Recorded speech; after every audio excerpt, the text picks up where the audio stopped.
जो farmer leaders ने जो बहादुरी दिखाई है और कुछ फार्मर्स ने दिल्ली पुलिस के खिलाफ जो बहादुरी दिखाई है, ये जानते हुए, और ये बहादुरी इसलिए दिखाते हैं ताहिर साहब क्योंकि इनको पता है कि पुलिस कुछ नहीं करेगी। दे नो फुली वेल कि रिपब्लिक डे का दिन है, ग्लोबल मीडिया है, पुलिस कुछ नहीं करेगी, इसलिए तो इतने ये लोग इतने शेर बन जाते हैं। They know for sure.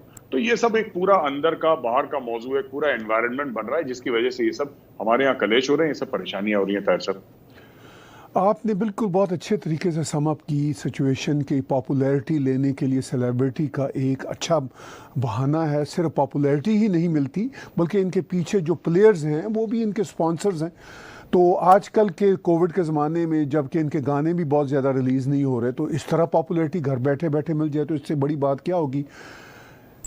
एक बार आपने मेरे साथ शो में बातचीत करते हुए गौरव भाई बड़ी ही पेचीदा बात की थी, मगर वो बड़ी सच्ची बात है कि भारत को जहाँ पर भारत के ख़िलाफ़ जो एलिमेंट्स हैं भारत से बाहर बैठे हुए उनसे ख़तरा है, वहाँ भारत के अंदर एलिमेंट्स जो हैं उनसे बहुत ख़तरा है। इस फार्मर प्रोटेस्ट के, जिसके आप भी सपोर्टर हैं, मैं भी प्रोटेस्ट सपोर्टर हूँ, एज लॉन्ग एज पीसफुल हो, एज लॉन्ग एज लोगों की ज़िंदगियों को डिसरप्ट ना करे, लेकिन वो डिसरप्ट कर रहा है, हमें वो बात पसंद नहीं है। अब उससे तो बहुत आगे बढ़ के बात हुई कि भारत के कॉन्स्टिट्यूशन और डेमोक्रेसी पर ही हमला हो गया।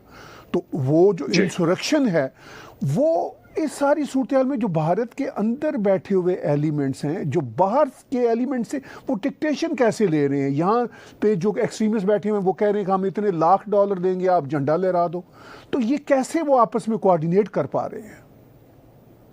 देखिए साहब, कोऑर्डिनेट ये लोग इंटरनेट पे करते हैं, कोऑर्डिनेट ये लोग सोशल मीडिया पे करते हैं, बड़े सारे ऐप्स हैं जिस पे कोऑर्डिनेट करते हैं, पैसा भी आ जाता है लोगों के थ्रू, बहुत लोग हैं फंड करने वाले इसको। और ये फंड करने वाली वही ताकतें हैं ताहिर साहब जो यू सी, अब जैसे अगर आपको ये पूरा करना है 26 जनवरी के बाद, अच्छा एक बात ये समझिए ना कि 26 जनवरी के बाद ये जितने भी खालिस्तानी थे कहाँ हैं। ये फार्मर प्रोटेस्ट आज भी चल रही है इंडिया में, ऐसी बात नहीं है। सिंघू बॉर्डर पे कुछ हैं, ज्यादातर यूपी गेट पे हैं, गाजीपुर बॉर्डर जो हमारा है, गाजीपुर बॉर्डर पे सब लोग हैं। यहाँ पे यूपी और दिल्ली का जो बॉर्डर माना जाता है, यहाँ से जो मेरठ या हापुड़ से जो रोड आती है वहां पे। लेकिन मेरा ये पूछने वाली मेरी ये बात है कि जो खालिस्तानी नारे लगा रहे थे वो 26 तारीख के बाद गए कहां पे अचानक। 26 तारीख की रात को गायब हो गए वो लोग, 26 तारीख की रात को गायब हो गए। कोई खालिस्तानी नहीं है, कोई भी नहीं है वहां पे, ये लोग गए कहां पे। मैं आपको यही बोल रहा हूं कि ये सब यही चीज हमारी शाहीन बाग में हुई थी। जिस दिन ट्रंप गया, ट्रंप भारत से फरवरी 24 या 25 तारीख को, कब मुझे डेट याद नहीं है ताहिर साहब, वो उसकी फ्लाइट उड़ी, उसके 24 घंटे के बाद शाहीन बाग खाली। तो ये सब इवेंट्स होते हैं जो ऑर्गेनाइज करा जाते हैं, फंडेड। और जहां तक अंदर वाले लोगों की बात है, मैं तो लगातार ये बात बार बार कहता हूं, ये मेरा जो एक जुमला है मैं बार बार रिपीट करता हूं ताहिर साहब, कि भारत के किले के दरवाजे हर समय अंदर से खुले हैं।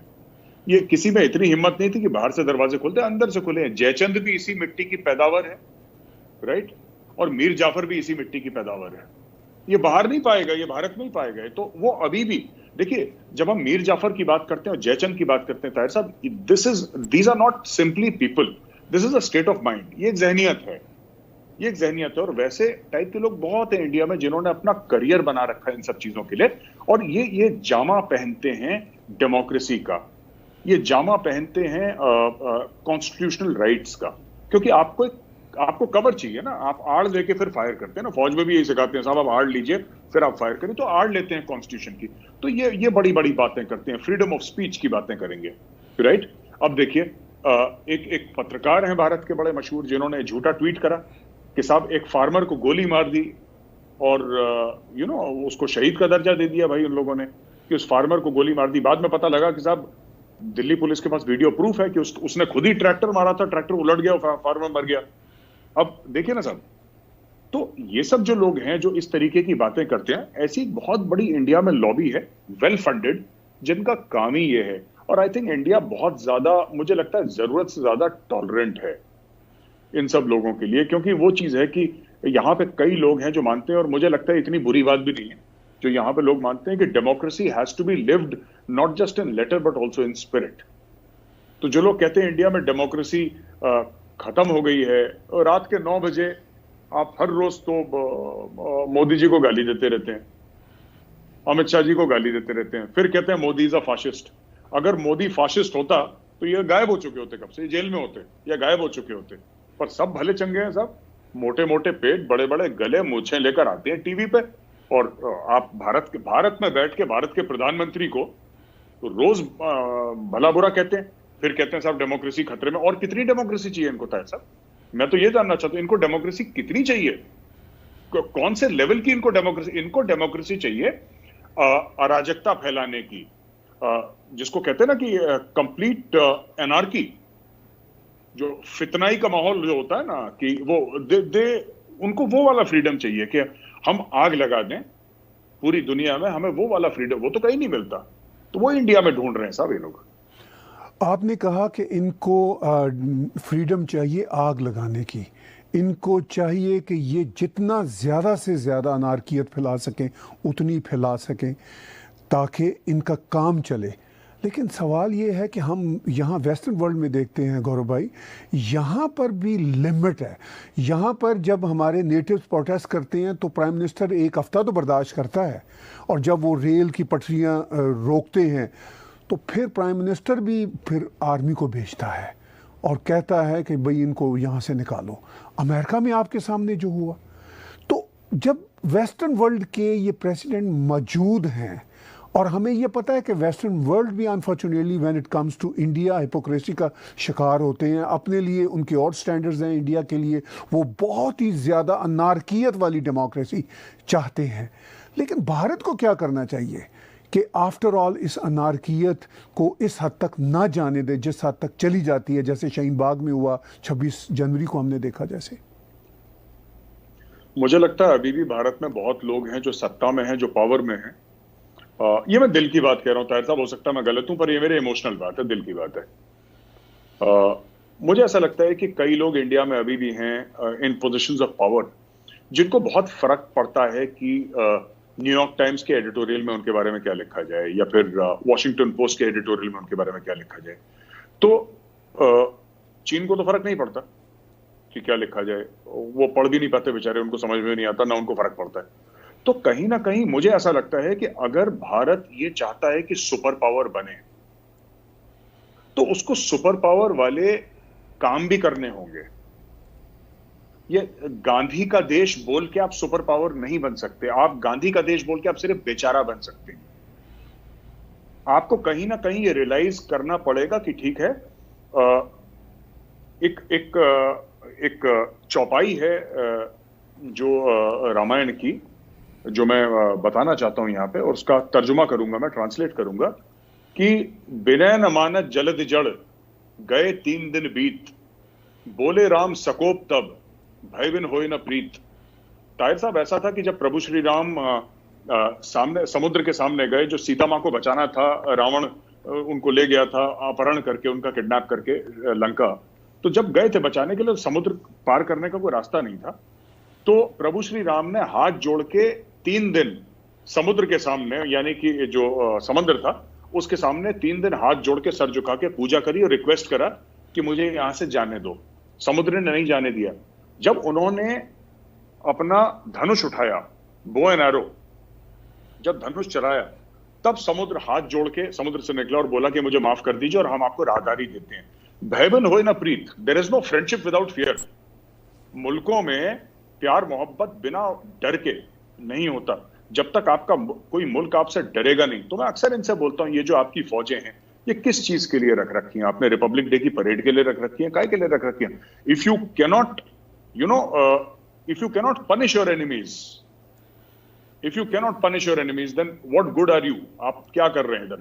तो ये सब भारत को छोड़ना पड़ेगा कि हमारे बारे में कौन क्या बोल रहा है, हमारे बारे में कौन कैसे बोल रहा है, किसी की क्या फीलिंग है। रिहाना ने क्या बोल दिया? रिहाना कौन है? रिहाना कौन पूछ रहा है रिहाना को? who's Rihanna? who's she?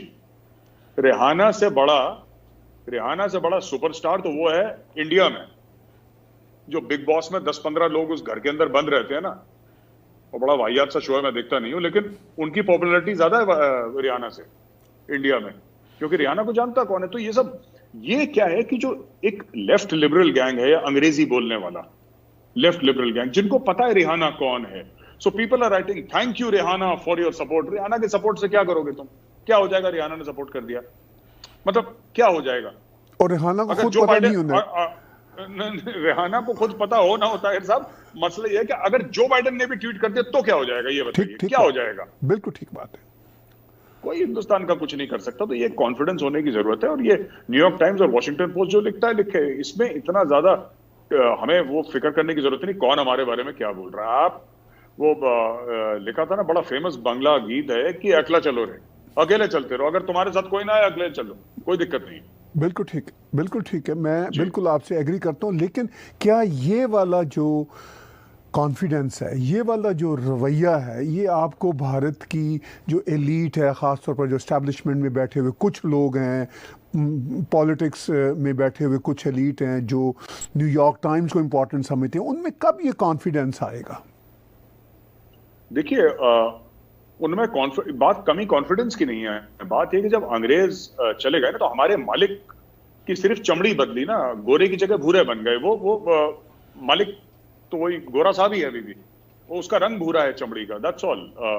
तो ये एक जहनियत है, ये एक मानसिकता है जिसको हम हिंदी में कहते हैं ताहिर साहब, ये कभी चेंज नहीं होगी। एक सेल्फ लोथिंग पाई गई है यहाँ पे कुछ एलीट में, एक सेल्फ लोथिंग है कि हम बुरे हैं। हम क्यों बुरे हैं ये हमें नहीं पता। हमने किसी के घर में डाका डाल दिया, किसी के घर के औरतों को उठा लिया, हमने किसी की जमीन पर कब्जा कर लिया, हमने क्या करा? हमने करा कुछ नहीं, लेकिन हम बुरे हैं, ये एक माइंडसेट है। हमने कुछ तो करा होगा। So always that loathing, and this self-loathing is in some people, it's very deep and it's very very dangerous. And ऐसी लोग, और हिंदुस्तान एक, और ये दुनिया भर में होता है, लेकिन हिंदुस्तान में खास तौर से आप देखें, जो भी लेफ्टिस्ट्स हैं ताहिर साहब, they are very rich people, most of them, ये बड़े अमीर लोग हैं, ये जो टीवी पे आके अंग्रेजी बोलते हैं खास एक्सेंट के साथ। ये जो जिसको हम लोग कहते हैं ना इंडिया में, बाहर तो पब्लिक स्कूल का अलग मतलब है, यहाँ पे पब्लिक स्कूल का अलग मतलब है। जी जी। तो यहाँ पे प्राइवेट स्कूल्स को पब्लिक स्कूल बोल देते हैं। तो वो पब्लिक स्कूल्स और जो हमारे हिल स्टेशन में जो स्कूल्स है, वहां के पढ़े लिखे लोग उस एक्सेंट में बात करते हैं। BMWs और मर्सिडीज में आते हैं टीवी स्टूडियोज में, chiffon, pearls, diamonds, Caribbean cruises. वो लेफ्टिस्ट हैं यहाँ पे, डिजाइनर लेफ्टिस्ट हैं ये लोग साहब।